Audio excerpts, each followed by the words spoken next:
જે ચિહ્ન લગાડ્યું, હું આ ટંકારા પડદરીની કાર્યાલયના શુભારંભ પ્રસંગે તમારી વચ્ચે ગરિમાપૂર્ણ કહેવા માંગુ છું, છત્રપતિ શિવાજી મહારાજની સેનામાં જે હતું એ ચિહ્નને લગાડ્યું. હું બોલાવીશ એક વખત, જય શિવાજી, આપ કહેજો જય ભવાની. જય શિવાજી, જય શિવાજી,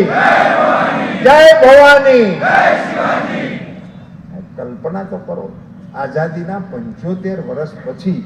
આ રાષ્ટ્રની ગરિમાને આ રીતે પ્રસ્થાપિત કરવાનું કામ જ્યારે દેશના વડાપ્રધાન કરી રહ્યા હોય ત્યારે મારે આપ સૌની વચ્ચે આજે અમારા રાજ્યસભાના સાંસદ અને વાંકાનેર સ્ટેટ કેસરી દેવસિંહજીએ આપણને ઘણી બધી વિગતોની સાથે અપીલ કરી. આ મંચની ઉપર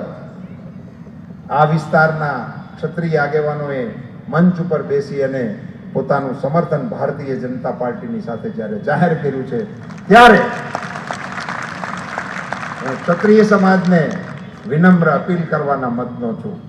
કે દેશની અંદર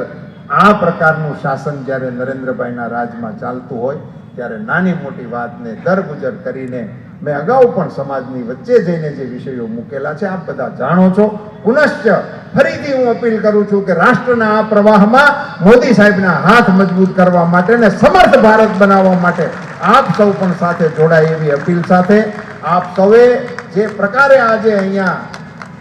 મોરબી ટંકારા પડદરી વિધાનસભા વિસ્તારના કાર્યકર્તાઓ તરીકે